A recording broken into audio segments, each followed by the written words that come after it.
काम कर रहे हैं, ये तो वो लोग बहुत पहले कर चुके हैं। अभी आपने जो बोला ना लैला मजनू, मैं उसी से बात शुरू करता हूं।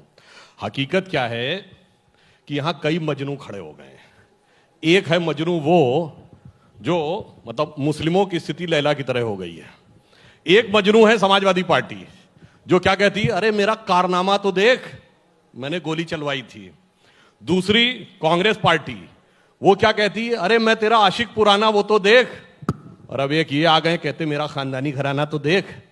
तो समस्या तो ये है कि इन लोगों में आपस में एक कंपटीशन चल रहा है। हम तो कुछ भी नहीं कह रहे हैं, हम तो विकास की बात करते हैं। और आप मोहतरमे मजलिस मुहाफिजे इत्तिहादुल मुसलमीन आकर कहते हैं कि साहब सब बिरादरियों का नेता है तो मुस्लिमों का क्यों नहीं होना चाहिए। ये एग्जैक्टली वही है जो 100 साल पहले हुआ था। 1920 में जिन्ना ने यही कहा था कि भाई क्यों तिलक, गोखले, गांधी, नेहरू की कांग्रेस के साथ रहोगे, अब अपने साथ आ जाओ। वो आज कह रहे हैं क्यों मुलायम, मायावती, कांग्रेस, राहुल इनके साथ रहोगे, अपने साथ आ जाओ। तो ये तो आपस में कंपटीशन है, इसका हमसे कोई लेना देना नहीं। जिन्ना परस्त हैं आप, मुसलमानों की पॉलिटिक्स करते हैं आप, बीजेपी की बी टीम है। योगी जी कहते हैं आप समाजवादी पार्टी के एजेंट हैं। जवाब दीजिए सर। मैं आज सुबह में देखा कि सुप्रीम कोर्ट में यूपी सरकार ने कहा कि उत्तर प्रदेश में जो गंदी हवा आ रही है उसकी वजह पाकिस्तान है। तो अब क्या बोल सकते हैं? वो सरकार ये कह रही है कि पाकिस्तान से पोल्यूशन हो रहा है, तो सीजीआई ने ऑब्जर्व किया कि क्या मैं यहाँ बैठकर पाकिस्तान के इंडस्ट्रीज को बैन करूं। तो ये हम अकेले नहीं है, सुप्रीम कोर्ट तक पहुंच चुकी है कि पाकिस्तान से पोल्यूशन हो रहा है यूपी में। ये आपके यूपी सरकार ने कहा। तो हर चीज में जिन्ना नजर आता है। जिन्ना की जरूरत नहीं है, गन्ने की कीमत की जरूरत है, जो उस पर बात नहीं करते। अब रहा सवाल कि हमने तो कभी जिन्ना का नाम लिया ही भी नहीं, ना हम ख्वाब में भी सोचते। अगर आप रिकॉर्ड निकाल कर देखेंगे तो जितना नाम जिन्ना का समाजवादी और बीजेपी ने लिया, हम तो नहीं लिए। मगर ये जिन्ना की बात क्यों करते हमको समझ में नहीं आता। अखिलेश यादव ने छेड़ा इस बार। मैं बिल्कुल सही कह रहा तो वो मुस्लिम्स के एक कॉन्फ्रेंस में थे, ये समझते हैं ना वो कि जिन्ना का नाम लेंगे तो वो हमारी तरफ आएंगे। ना क्यों पाकिस्तान परस्त समझते हैं, जिन्ना परस्त समझते हैं? उनकी अगर ऐसा उन्होंने सोचकर बोला तो बिल्कुल गलत है। मुसलमान को, भारत के मुसलमान को जिन्ना से क्या करना है? हमने तो रिजेक्ट किया। हम तो इंडियन बाय बर्थ भी हैं और बाय चॉइस भी हैं। तो जिन्ना से हमको क्या करना है? जिन्ना को जो मानने वाले थे वो चले गए पाकिस्तान को, जो भारत की खूबसूरती को मानते थे, डाइवर्सिटी को मानते थे, प्लुरलिज्म को मानते थे। और मौलाना अबुल कलाम आज़ाद ने जो दिल्ली के जामा मस्जिद की सीढ़ियों पर खड़े होकर मुसलमानों से कहा था कि तुम हिजरत के मुकद्दस नाम पर फरार की जिंदगी मत गुजारो, और तुम्हारी आवाज के बगैर इस मुल्क में फैसले अधूरे रहेंगे। उन तारीखी जुमले थे उनके, जो सरकार की तरफ से उन्होंने कहा था। तो हमने, आप बस 19% पे सेंटर्ड रहेंगे। ये अगर कहें हिंदुओं की बात तो गलत है। आप 19% और उनका कोई नेता है नहीं है, मैं ही नेता हूं बोले तो ठीक बात है। नहीं, देखिए ऐसा है ना कि सबसे बड़ा बेहतरीन काम जो बाबा ने किया उत्तर प्रदेश में, वो ये किया। बाबा कि कौन? बाबा मुख्यमंत्री है ना वो। तो बाबा ने ये काम किया कि मोदी, अमित शाह ने सबको हिंदू बना दिया था। तो बाबा ने 4.5 साल में ठाकुरवाद इतना किया कि अब उनका डिप्टी चीफ मिनिस्टर बोलता है कि मैं मौर्य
बीजेपी परेशान है, दर्द सर का शिकार बीजेपी है कि अब कैसे करें, कि हम कैसे ठाकुरवाद के टैग को निकालें। और आपने भी ऐसा जुमला बोल दिया, वो बेचारे नोटिस ही नहीं किया, आपने पंडित जी कह दिया उनको।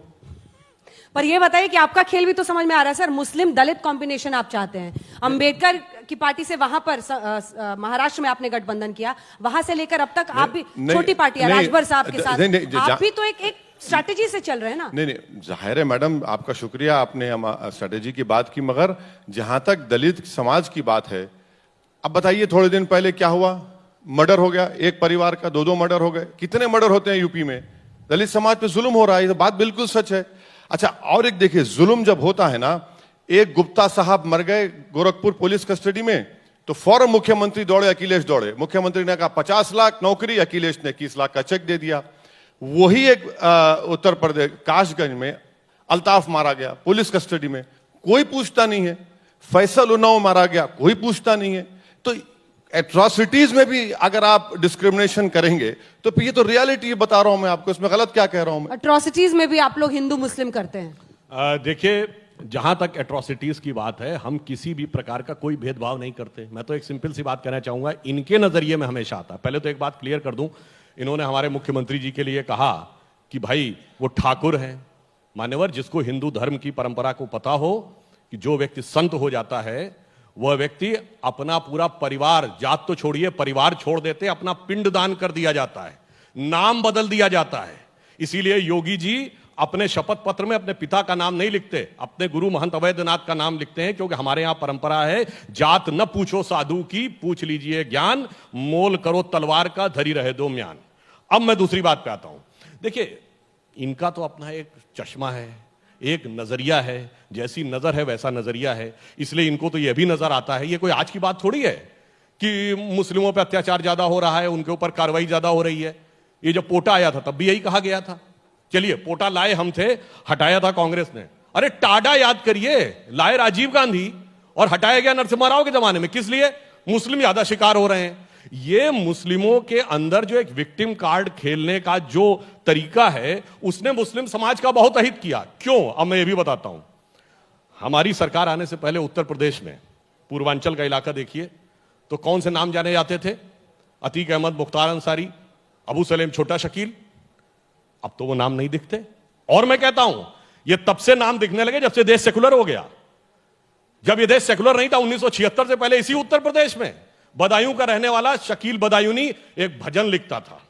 लखनऊ का नौशाद अली उसको संगीत देता था और मोहम्मद रफी गाता था। और भजन क्या था? मन तरपत हरि दर्शन को आज, मोर तेरे बिन बिगड़े सगरे काज। इसी उत्तर प्रदेश में बजरू सुल्तानपुरी होते थे, जोश मलियाबादी होते थे, अकबर इलाहाबादी होते थे, कैफी आजमी होते थे। मगर जब से सेकुलर हो गया, अबू सलेम छोटा शकील, मुख्तार अंसारी, अतीक अहमद होने लगे। प्रॉब्लम वहां पे। और ये वाले नाम आपको बहुत पसंद है, वहां शहाबुद्दीन से लेकर यहां पर। नहीं, इनकी पार्टी में जो 100 एमएलए हैं, क्रिमिनल केसेस उन पर हैं, दूध के धुले हुए हैं। 100 एमएलए के ऊपर क्रिमिनल केसेस हैं। क्या बात कर रहे हैं ये? 100 एमएलए के ऊपर क्रिमिनल केस हैं, जब नहीं दिखा गया क्या? वो क्या लोकप्रिय नेता है और ये तमाम के तमाम बाहुबली हैं? 100 केसेस क्रिमिनल केसेस हैं, एक से एक केस है उनके ऊपर। लंदन में पढ़ा हुआ बैरिस्टर आज बाहुबलियों को डिफेंड कर रहा है। पॉलिटिक्स की मजबूरी है क्या? डिफेंड, देखिए, डिफेंड नहीं कर रहा हूं मैं, ये कह रहा हूं कि जब संविधान के तहत अगर आप उनको कन्विक्शन दिला दीजिए, नहीं लड़ेंगे इलेक्शन, नहीं लड़ेंगे इलेक्शन। कौन बोल रहा है? मगर अगर आप ये कह रहे हैं कि आपकी पार्टी में 100 एमएलएज हैं जिन पर क्रिमिनल चार्जेस हैं, अच्छा ये पूछिए उनसे, 77 केसेस मुजफ्फरनगर राइट्स के विड्रॉ कर लिया आपने, क्यों विड्रॉ करे भाई? और रहा सवाल टाडा का, क्या कन्विक्शन रेट था टाडा का? Not even 2-3%। पोटा का क्या कन्विक्शन रेट था? Not even 2-3%। आप कानून तो इस्तेमाल कर रहे हैं ना, मगर उसका कन्विक्शन रेट का। अच्छा, और एक बात, ये आपका टेनी साहब, आपने घर क्यों नहीं तोड़ाया उनका? बुलडोजर क्यों नहीं लगाया उसको? अगर वही कोई करता है, बाबा बोलते बुलडोजर लगा दूंगा, इनका क्यों नहीं लगाया? क्योंकि वो बड़ी बरादरी के हैं, उनका वोट चाहिए। तो घर को छोड़िए, उनका बेटा तो टहल रहा था, वीडियो निकला तो सुप्रीम कोर्ट ने 100 मोटो लेकर उसको भिजा दिया। ये आप करेंगे तो सब चीज सही है, और कोई हम बोल रहे हैं कि भाई ये आप कर रहे हैं तो कोई गलत नहीं है। अच्छा ये बताइए, गोडसे की तारीफ मैंने की, हेमंत करकरे को बदुआ मैंने दी, आपके पास है ना, किसने किया? और आप सब भूल जाते हैं इन बातों को। सैया भय कोतवाल सारे केस वापस ले लिए। आपने अच्छी शब्द बोल दिया, सैया भय कोतवाल।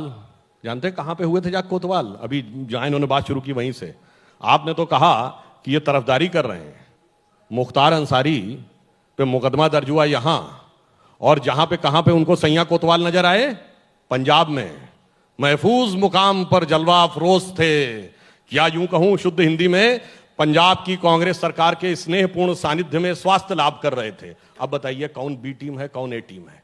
दोनों में गजब की जुगलबंदी ये है। समझ नहीं आ रहा है, हैदराबाद की बिरयानी, अवध की बिरयानी, कौन सी बिरयानी अच्छी है? अब इस पे भी आ रहा हूं। देखिए ऐसा है कि जो लखीमपुर की घटना हुई वो बहुत दुखद थी, परंतु मैं कहना चाहूंगा कि वहां 4 नहीं 8 लोगों की हत्या हुई थी। 4 लोगों की कुचल कर हत्या हुई और 8 लोगों को घेर कर पीट पीट कर मार दिया गया। और जब हम संवेदनशीलता से बात करेंगे तो सारी हत्याएं एक समान हैं और सबके ऊपर एक समान कार्रवाई होनी चाहिए। परंतु यहां समस्या क्या है कि उसमें भी देखा जाता है कि ये वाली हत्या के बारे में बोलने में लाभ है, अमुक हत्या के बारे में बोलने में लाभ नहीं है। हमने अगर मुआवजा देने की बात कही तो सबके लिए कही। मुजफ्फरनगर का जो इन्होंने केस कहा, मुजफ्फरनगर तो बड़ा यूनिक केस था। आपको याद सर करिए, नाम पता एक होगा? लाइन बोल दूं, अखिलेश जी की सरकार के समय में इन्होंने जितने लोगों पे रासुका लगाई थी, कोर्ट में कोई सस्टेन नहीं कर पाए, वो अलग बात है। इन्होंने कहा हम एक समुदाय के केसेस विड्रॉ करेंगे, हाई कोर्ट से फटकार लगी इसलिए रुक गए। ऐसा कोई सरकार करती है कि कोई सांप्रदायिक दंगा हुआ तो हम एक कम्युनिटी के केसेस विड्रॉ करेंगे? तो उस ढंग का जो आपने कार्य किया था वो और कुछ नहीं था, वो आपके दिल में था, वो कह रहे थे। इसलिए जुगलबंदी इन दोनों में है और आरोप जो है दूसरों पे लगाते हैं। कभी आपका दिल आएगा कि आप उन लोगों के घर जाएं जिनको वहां पर, जिनकी लिंचिंग हुई थी ना सर, उनको दिन दहाड़े उस घटना के बाद वहां पर पीट पीट कर मारा गया था, उन परिवारों का दर्द क्यों नहीं दर्द लगता है ओवैसी जी को? आपको तो नाम भी नहीं याद होगा सर। इखलाक के घर को कौन गए थे? आप गए थे? मैं गया था, मैं गया था इखलाक घर को। यही तो मैं कह रही हूं, आप मेरी ही बात को प्रूव कर रहे हैं। आप अखलाक के घर जाएंगे, नहीं सुनिए, आप ऐसे नाम गिन कर रखेंगे। और एक बात ये बोल रहे हैं कि और लखीमपुर में इतने लोग मारे गए, सुप्रीम कोर्ट जाकर कहिए बात ये। सुप्रीम कोर्ट में तो आपको मानना पड़ा कि आप गलती किए। नहीं, आप पहले मेरे सवाल का जवाब बोलिए। जवाब आप अखलाक के घर जाएंगे, आप 4 मुस्लिम नाम यहाँ गिनाएंगे, आप क्यों नहीं उन परिवारों के घर गए? आप इनको आईना दिखाते जिनकी वहां लिंचिंग हुई थी, जिनको हादसे के बाद। किसने कहा नहीं गए थे? आप गए थे उनके घर? बिल्कुल, हमारे पार्टी के लोग गए थे। नहीं गए थे मत बोलिए, बिल्कुल गए थे। पार्टी के लोग गए, मुलाकात किए, हाथरस में भी गए, हर जगह गए, क्यों नहीं जाएंगे? पर हम आपको बता रहे हैं कि अगर गुप्ता साहब मरते हैं तो एक रवैया, और टेनी की गाड़ी से लोग मरते हैं तो एक रवैया, उसका घर बुलडोजर में नहीं आता। सुप्रीम कोर्ट को आपने तो ये नहीं कहा, सुप्रीम कोर्ट को आपने कहा कि हाँ और ये गलती हुई इसकी वजह से, अगर वो गाड़ी नहीं चलाता तो मरते क्यों लोग? आपका एक मंत्री नहीं गया सर उन किसानों के घर जिन नहीं, एक मिनट, आप ये बताइए, सिख परिवार मारे गए, मुख्यमंत्री चले आते, बुला लेते लखनऊ उनको हेलीकॉप्टर से, आप नहीं बुलाए। आप माइनॉरिटी है ना वो, चलिए मुसलमान माइनॉरिटी से योगी सरकार को मोहब्बत नहीं है, कम से कम उनको बुला लेते उन सिखों को। उसका बेटा, जो मरने वाले का बेटा सरहद पर हमारी हिफाजत कर रहा है, बाप कहता है कि बेटा तू सरहद की हिफाजत कर, मैं खेत में यहां पर अनाज उगाऊंगा और खिलाऊंगा। आप बताइए, आप मुलाकात भी नहीं करते। अच्छा चलिए वो नहीं मिले, प्रधानमंत्री कम से कम एक फोन कर लेते, राजनाथ जी फोन कर लेते, डिफेंस मिनिस्टर, कि भाई हम आपके साथ हैं। ब्रजेश पाठक आपके मंत्री गए थे उनके घर, जिनकी बाद में वहां पर पीट कर हत्या की गई थी, लेकिन किसानों के घर नहीं गए सर। नहीं, हम दोनों कोई बातें नहीं बताते हैं। वैसे तो अगर बात कही, इन्होंने सिखों की बात कही, तो जिसका हाथ काट दिया गया जसबीर, वो तो कुछ नहीं था, उसके लिए किसी ने कोई शब्द बोला? ना वो सिख था, ना वो दलित था, ना वो किसान था, हाथ काट दिया गया, हाथ काट के लटका दिया गया। इतनी नृशंस हत्या कहीं और हुई होती तो पता नहीं कितना आसमान सर। इसलिए मैं कह रहा हूं कि ये किसी भी चीज को बहुत सेलेक्टिवली देखने का प्रयास करते हैं, हम समान रूप से देखते हैं। और एक और बात मैं कहूंगा, इसे अन्यथा नहीं लेना चाहिए। भीड़, किसी ने गाड़ी ने आकर पीछे कुचला, अगर भाग्य से कोई व्यक्ति देख लेता गाड़ी पीछे से आ रही तो उसके बाद बचने की संभावना थी, पर अगर भीड़ ने घेर कर आपको लाठी से पीट पीट कर मारा, उसमें तो बचने की कोई संभावना नहीं थी। आप जस्टिफाई कर ना, मैं ये कह रहा हूं, ये कहा गया कि ये नहीं, मेरी बात सुनिए ना। अब ये कहा गया कि जान के जीप चढ़ाई गई है, तो 120B के मुकदमे के तहत यह जांच के बाद सिद्ध होगा कि वो जान के चढ़ाई गई या अपने आप या गलती से चढ़ी। ठीक है, ये जांच में प्रूव हो जाएगा। मगर जिसको घेर के मारा गया, इसमें तो किंतु परंतु है ही नहीं। इसमें भी कोई ये संभावना है कि बाई चांस वो फंस गया और बाई चांस लाठियां पड़ गई और बाई चांस वो मर गए, वो तो सरेआम हत्या है। और यहां तक कहा गया, नहीं सुनिए ना, नहीं सर, कौन सी गाड़ी थी? थार। सुनिए, उसमें बाई चांस है। नहीं, मैं ये नहीं कह रहा हूं, पीछे से चढ़ा रहे लोगों पर। मैं ये कह रहा हूं, आगे की बात तो सुनिए। टिकैत जी तो ये बोले कि जिन लोगों ने लाठी से पीट के मारे गए उन पे हत्या का मुकदमा नहीं चलना चाहिए? इसका जवाब दीजिए ना। आप इतना डिस्क्रिमिनेशन कैसे कर सकते हैं? हत्या हत्या है, आप दोनों क्यों तरफ नहीं से गए? मुकदमा चलना आप लोग चाहिए। किसानों के घर क्यों नहीं गए?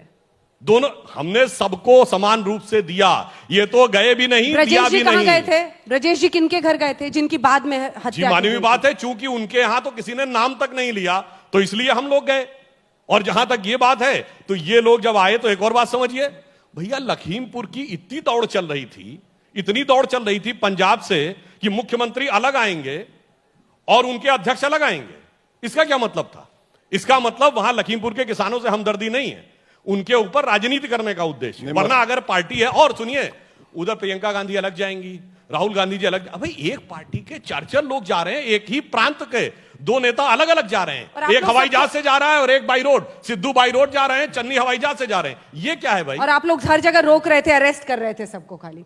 हाँ, वो जो आपने बात कही उसका कारण जानते क्या है? ये राहुल जी और प्रियंका जी के पास सिक्योरिटी कौन सी है? Z+ नहीं है, Z+ विद ASL। ASL का मतलब होता है एडवांस सिक्योरिटी लाइसेंसिंग। ये एसपीजी के बाद सबसे, वो जो देश के गृह मंत्री के पास है, देश के रक्षा मंत्री के पास है। वो जहां जाएंगे तो पहले रूट को सैनिटाइज करते हैं, जहां जाना है उस जगह को देखते हैं और उसके बाद सिक्योरिटी फोर्सेस उनको वहां लेके जाते हैं। आप बगैर प्रोग्राम के अगर आप जाना चाहते हैं तो Z+ ASL में मूव नहीं कर सकते। अब आप खुद नियम तोड़ते हैं, फिर कहते हैं सिक्योरिटी को सर हटा ये तो दीजिए। चुटकुला हो गया सर। अरे आप चुटकुला उनकी क्यों? सुरक्षा के लिए उनको बंदी बना रहे अच्छा थे। ये बताइए, मैंने तो सही बोला ना? वो कहते हैं हमें जरूरत अरे नहीं जब है। नेता को जाना है तो जाना है, वो अरे आपकी मैंने फिर आपसे सिक्योरिटी कहा ना, इंश्योर करना आपका काम है। अगर आप जाएंगे तो आप बंदी बना देंगे, ना, फिर वो बंदी- झाड़ू अरे करते हुए सुनिए वीडियो भाई, आपको ये निकालेंगे। पता नहीं है, ASL वाला जहां जाएगा एक एक थाने को खबर होगी, तो आपको वेल इन एडवांस बताना पड़ेगा, वहां पुलिस का बंदोबस्त होगा। ऐसे नहीं हवा में चल दिए। अच्छा सर ये बताइए, 100 सीटों पर इनको फायदा पहुंचाएंगे आप? हम, कितनी सीटों पर फायदा पहुंचाएंगे? अरे ये इनको तो जहां जहां आप लड़ेंगे सर, इन्हीं को फायदा होगा ना, कहाँ- मुस्लिम वोट कहाँ- बटेगा। हमसे कुछ फायदा नहीं हो रहा इनको, बल्कि हम इनको नुकसान पहुंचा रहे हैं। बिहार में अगर कैसे? सुनिए, बिहार में अगर आरजेडी के लोग हमारी बात मान लेते तो आज वो मुख्यमंत्री होते, तेजस्वी। नहीं माने हमारी बात को। हम तो कई मर्तबा प्रयास किए, कोशिश किए, मगर नहीं माने। यहाँ अखिलेश जी बात कर रहे हैं क्या? बार बार कहा जा रहा है कि राजभर जी के जरिए, क्योंकि आपने पहले उनके नहीं, साथ नहीं, alliance देखिए- किया था। देखिए ना, हमसे- राजभर जी के साथ आपको कोई पैगाम आया तो बता दीजिए सर। कोई लव लेटर नहीं आया, कोई पैगाम नहीं कोई आया, लव लेटर नहीं है। कोई कुछ नहीं, मुझे बोले जा रहे हैं। इस लैला का नहीं- कोई मजनू नहीं- बनने को तैयार नहीं है। मुझे इसकी कोई फिक्र नहीं है, मुझे इसकी कोई फिक्र नहीं है। ये उत्तर प्रदेश की जनता देख रही है और उत्तर प्रदेश जनता फैसला करेगी। हम ये बता रहे हैं कि आप यादव जो है 9% है और 2-2 मरतबा मुख्यमंत्री बन गए। बार बार डरा रहे हैं सर, अब आप डरा यादव नहीं के रहे। नाम पर डरा रहे हैं मुसलमानों को। डरा नहीं रहे, हकीकत बयान कर रहे हैं। 19% को आप क्या करेंगे? हम क्या कोई बैंड बाजा की पार्टी है मुसलमान कि हारमोनियम लेके वाह वाह करें और आपका तारीफ करें, थाली बजाएं और घर में बैठ जाएं? अरे आप सुनिए मुस्लिम मैडम, वोटर देखेगा ना सर कि कौन मोदी योगी को हरा सकता है। जब आप पिछली बार 37 सीट अच्छा, पर लड़े, ये- इस बार आप 100 पर लड़िएगा। एक- जब आप एक मुख्यमंत्री मिनट, नहीं दे सकते, एक मिनट, तो आपको क्यों वोट नहीं, देगा? 2019 में हम नहीं लड़े, बीएसपी और सपा मिलकर लड़े। 75% मुस्लिम वोट मिला और बीजेपी को 70 हिंदू वोट मिला। आपसे 15 सीट जीत पाए, हमारी वजह से हार गए क्या आप? अखिलेश यादव के परिवार के 3-3 लोग हार गए, हमारी वजह से हार गए। इनमें इतनी अकल नहीं है कि हार रहे अपनी वजह से और जीतते हैं तो नेता की वजह से जीते, हारे तो मुस्लिम वोट नहीं दिया। हम मुसलमानों से कह रहे हैं कि भैया आप कब तक ये हार जीत में लगे रहेंगे? अपनी लीडरशिप को डेवलप करिए। आपका बार्गेनिंग पावर क्या है पॉलिटिक्स में? आपका कुछ है ही नहीं। आज उत्तर प्रदेश में मुस्लिम वोट की कोई अहमियत नहीं है। मैं बता रहा हूं आपको, वोट की अहमियत कब होगी? जब ये अपनी इंडिपेंडेंट पॉलिटिकल लीडरशिप को बनाएंगे। अरे क्या डर के रहेंगे? और आप मसीहा हैं उनके। नहीं, मैं बिल्कुल मसीहा नहीं हूं। हाँ? मैं बिल्कुल मसीहा नहीं हूं। मैं आप ही कह रहे हैं ना इनका कोई लीडरशिप नहीं है, आप मसीहा आए हैं हैदराबाद से। नहीं, मैं तो वही कह रहा हूं ना कि मैं वहां पर अपनी मकबूलियत में इजाफा करने नहीं आया हूं। मैं ये चाहता हूं कि जिस तरह हर समाज ने अपनी लीडरशिप बना ली, उस तरह मुस्लिम समाज अपनी लीडरशिप बनाए, पॉलिटिकल लीडरशिप बनाए। तो 19% पे आप कैसे जीत जाइएगा? अरे 9% चाहिए ना? नहीं, 9% यादव की लीडरशिप है, बाघेल की लीडरशिप है, कुर्मियों की लीडरशिप है, जाट की लीडरशिप है। अब तो कह रहे हैं कि डिप्टी सीएम अखिलेश जाट को बना देंगे। क्या बात है, 19% को नहीं बनाएंगे आप? यही तो हम कह रहे हैं ना। तो किसी को तो साथ लेके जाना पड़ेगा ना। अब आपसे कोई साथ हाथ मिलाए तब ना। अरे मैडम, बहुत से लोग हाथ मिलाएंगे, कौन? अरे आप देखते जाइए। कुछ हम लोगों को संकेत दीजिए किससे नहीं, बातचीत जब हो जाएगा आपको बता देंगे। अभी आइए तो 100 सीटों पर लड़ेंगे या पूरी सीटों पर? नहीं, क्योंकि देखिए, देखिए नहीं सर, एक बहुत सीरियस क्वेश्चन है। अगर आपको योगी को चुनौती देनी है तो मुस्लिम मतदाता ये देखता है कि मैं ऐसे व्यक्ति को वोट दूं जो योगी को हरा सके। जब आपकी सरकार नहीं बनते हुए देखेंगे तो आपकी लोकप्रियता में आके ताली खूब बजाएंगे। मैडम, आप अच्छे अच्छे भाषण देते हैं बैरिस्टर साहब, मैडम खूब सुनिए, ताली बजाएंगे, वोट देते समय सोचेंगे अखिलेश तो को दे दूं। आप ये समझ रहे हैं कि जो हिंदू भाई हमारा है, जो यादव है, जो वो नहीं हराएगा योगी को, हम ही हराएंगे? हम ठेका लेकर रखे क्या? बताइए वो लोग क्या करेंगे? वो लोग इंतजार करेंगे कब तक हमको ले जाकर सामने पेश करके आप दिखाएंगे, डराएंगे? वो उनका भी तो काम है ना, हराए योगी को। आप देखिए कि ये कोई नहीं सवाल करता कि भाई हिंदू वोट नहीं मिलने की वजह से अखिलेश के परिवार के 3 लोग हार गए। 75% मुस्लिम वोट मिला, जिंदगी में इतना वोट नहीं मिला होगा उन लोगों को, सपा को और बीएसपी, तब भी आप बीजेपी को नहीं हरा पाए। ये हकीकत है, फैक्ट है, एम्पिरिकल एविडेंस है। मगर बीजेपी हारेगी जरूर, क्योंकि प्राइस राइज इशू है, सरसों का तेल इशू है, अनएम्प्लॉयमेंट है। आप मैडम आप देखिए कि 18 साल और 24 साल के बच्चे जब बाबा मुख्यमंत्री बने, जब अनएम्प्लॉयमेंट डबल हो गया, अभी 25-29 साल में क्या था, अब डबल हो गया। ये सब चीजें हैं, आप कुछ भी कर लो, आप मिलिट्री का प्लेन उतार दो, सब करो, ये जमीन पर ये चीजें हैं और हर्ट राष्ट्रवाद करेगी। का कोई काट है आपके पास तो बताइए। अरे क्या काट है उसका? राष्ट्रवाद का कार्ड ये है। ये जिन्ना गन्ना लेके आएंगे आप, कैसे आप संभालेंगे? अरे हम तो जिन्ना को तो कृषि कानून भी वापस ले लिया सर, क्या हथियार है हाथ में? देख लीजिए वेस्टर्न यूपी में क्या होगा। पूरा यूपी छोड़कर अमित शाह को वेस्टर्न यूपी का क्यों इंचार्ज बनाए? सुधांशु जी को बना देते। मतलब पहली बार राजनाथ सिंह, अमित शाह के कद के नेता बूथ स्तर पर प्रभारी बना रहे हैं आप लोग। इस बार सही में डर गए हैं क्या? सुधांशु जी सुनिए, तीनों कृषि कानून आपकी सरकार कोई कल्पना नहीं कर सकता कि जिस कानून को इतना सीना ठोक कर लाए थे उसको आप वापस लेंगे। चुनावी मजबूरी नहीं है तो क्या है सर? देखिए, अगर चुनावी मजबूरी की बात होती तो उत्तर प्रदेश में जो ग्राम पंचायतों के चुनाव हुए 75 में 67 हमने जीते थे। यदि इस कारण के ऊपर आधार होता, हम बात में ज्यादातर चुनाव जीते हैं कि हिमाचल प्रदेश के अपवाद स्वरूप छोड़ के। हाँ, परंतु मैं डर के बिना हटा लिए कानून। ना सुनिए, देखिए वो कारण ये अचानक प्रेम आ गया किसानों पर। ना प्रधानमंत्री जी ने बहुत साफ ठंडक कहा। आपको ठिठुराने लगी। प्रधानमंत्री जी ने कहा कि कभी कभी ऐसा होता है कि दिए के समान दिखने वाला सच भी हम समझाने में सफल नहीं हो पाते हैं, तो परिवार के मुखिया का दायित्व होता है जो विश्व की सबसे बड़ी पार्टी है वो समझा नहीं पाई किसानों को। मानते हैं हम, एक वर्ग को नहीं समझा पाए, तो परिवार के मुखिया का दायित्व है कि परिवार का एक व्यक्ति भी अविश्वास में है तो उसके प्रति संवेदनशीलता से काम किया बजाय तकनीकी उस पर। मगर एक बात आपने जो अभी इनसे पूछी ना, मैंने क्यों बोला, ये तो कह रहे हैं कि ये हैदराबाद से आए हैं यूपी में। अरे समाजवादी पार्टी वाले तो अफगानिस्तान से भी बात इंपोर्ट किए ले रहे हैं। ये शफीकुर रहमान बर्ग क्या बोले थे तालिबान के बारे में? हम बोले थे। ये बताइए, उसका जमाते इस्लामी वाले बोले। उसके बाद मुनव्वर राणा शायर बोल दिए, लखनऊ के अजीम तो शायर। आप लोग के फेवरेट तो इसलिए नहीं, अब मैं आपको बात बता रहा हूं। आपके पसंदीदा शायर जानते क्या है कि ओवैसी जी जैसे लोग कैसे खड़े हुए हैं? सबसे पहले इनको ताकत किसने दी? एमआईएम की पहली सरकार इस देश में बनी तो अविभाजित आंध्र प्रदेश में कांग्रेस के साथ मिलकर बनी। फिर उसके बाद अगर आजाद हिंदुस्तान में सरकार बनी, हमारी सरकार में आप भागीदार थे, आपका गठबंधन था अविभाजित आंध्र प्रदेश में। अविभाजित आंध्र प्रदेश में आपका कांग्रेस का गठबंधन था। लेकिन पहले कभी तो मोहब्बत थी। अरे भाई, अरे कांग्रेस के साथ तो थे ना अलायंस में। और दूसरी बात सुनिए, नहीं मैं यूपीए करेक्ट करता हूं, आप बुजुर्ग कभी तो मोहब्बत थी नहीं कांग्रेस से। यूपीए की हम सपोर्ट किए, 2012 में उनको छोड़ दिए। चलिए, ये बात ढकी छुपी राहुल गांधी की वजह से एक मिनट, क्या हुआ 2012 के बाद? 2000 वो अपनी बात पूरी कर दो। उनकी बात पूरी हो जाती है। उन्होंने ये कहा कि यूपीए को सपोर्ट किए थे कि हम तुमसे मोहब्बत करते हैं मगर पोशीदा पोशीदा। तो उसके बाद इन्होंने देखिए क्या किया, केरल में मुस्लिम लीग अगर भारत के इतिहास में पहली बार सत्ता में भागीदार बनी तो कांग्रेस के साथ। इस बार जाके आपने बंगाल में क्या किया, पीरजादा अब्बास सिद्दीकी की पार्टी के साथ गठबंधन किया कांग्रेस ने। असम में जाके किसके साथ किया, इन्हीं सेक्युलर पार्टियों ने, बदरुद्दीन अजमल के साथ।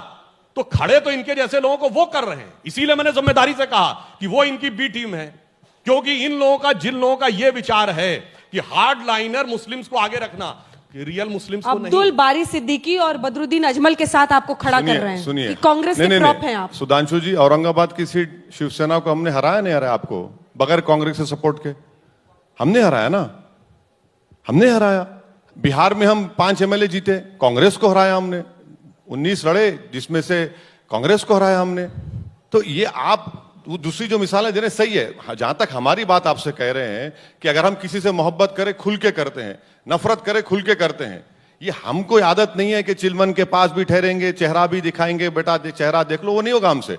मोहब्बत करें, खुल के करेंगे, नफरत करेंगे जब पॉलिटिक्स तो वही है। अब दूसरे लवर लोग टाइप सबको समझाना पड़ता है आपको। देखिए हमारा कांग्रेस से भी तो बुरा है, हमारा उनसे भी बुरा है। नहीं, देखिए अब ये सवाल कर रहे हैं ना। अब आप यहां पर राहुल गांधी को बुला लीजिए, वही जबान बोलेंगे हमारे बारे में। अखिलेश को बुला लिए, वही जबान बोलेंगे। देखिए अगर आप लैला हैं तो किसके लैला हैं फिर? इन सब के लैला है ना।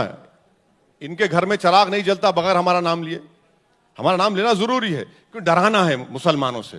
एक्चुअल फैक्ट में आप बताइए आपने उत्तर प्रदेश मुसलमानों से क्या किया। मैंने आरटीआई एप्लीकेशन डाला, प्रधानमंत्री आवास योजना ग्रामीण, आप मुझे 10 घर बता दीजिए मुसलमानों को दिए आपने 3 साल में। प्रधानमंत्री ऐलान 10 घर बताइए हमको। सुधांशु मैं आपको आरटीआई आप भेजा देता हूं, देख लीजिए आप। सबका साथ सबका विकास एक फार्स और एक बात, मेरे क्वेश्चन डालने के बाद पार्लियामेंट में उत्तर प्रदेश के मदरसा टीचर्स को तनख्वाह देना पड़ा। कल आपके मिनिस्टर ने इकरार किया उस बात का कि हाँ आपकी चिट्ठी मिली, उसके बाद हमने फौरन उनकी तनख्वाहें दी।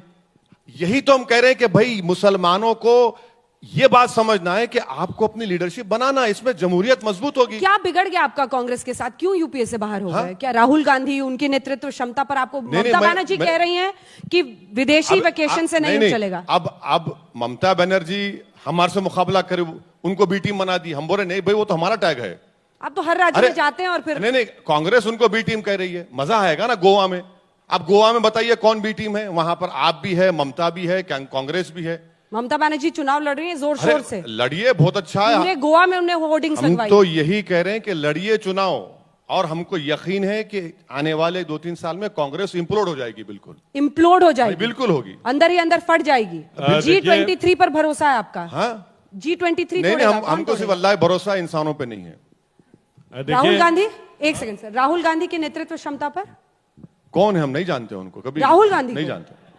आप जानते हैं तो बता दीजिए। अब देखिए टाइम से बस जल्दी। एक इन्होंने तो अधीर रंजन चौधरी ने ममता जी को पागल कह दिया था। इन्होंने काम जानते नहीं या हकीकत जानते हैं क्या? सब अलग अलग कारणों से चुनाव लड़ रहे हैं। बस 2 लाइन में कह रहा हूं, एक समाजवादी पार्टी है जिसकी जमीन चली गई है, उसे जमीन वापस पानी है। बसपा की जमीन खिसक गई है, उसे अपनी जमीन बचानी है। कांग्रेस पार्टी को अपनी केवल उपस्थिति दर्ज करानी है। इनके जैसे लोग हैं जिनको आग लगानी है, और सिर्फ भारतीय जनता पार्टी को सरकार बचानी है। क्योंकि विपक्ष की स्थिति जानते क्या है? हिंदी में कहावत होती है, बहुत है जोगी मठ उजाड़, और हमारी है एक है जोगी धुआंधार। और एक लाइन और कहूंगा, इन्होंने चिराग की बात कही तो आपसे साहब एक अर्ज है कि जो खेल विपक्ष खेल रहा है सांप्रदायिकता के नाम पे, तो कागज का है लिबास, चिरागों का शहर है, चलना संभल संभल के चूंकि तुम नशे में हो। एक बात बोलूं बाबा के बारे में, घर को आग लगी घर के चिराग से, देख लेना आप। अरे यही तो मैं कह रहा हूं, सब चिराग एक दूसरे को लगाने में लगे हुए हैं। अवध की बिरयानी या हैदराबाद की बिरयानी, फैसला आपको करना है। बहुत धन्यवाद आप दोनों का हमारे साथ चर्चा में शामिल होने के लिए। धन्यवाद। ओवैसी जी और सुधांशु जी, आप दोनों का बहुत बहुत शुक्रिया हमारे साथ इस चर्चा में शामिल होने के लिए। अब हम अगले सेशन की ओर बढ़ेंगे। अगला सेशन है ये दिल मांगे मोर।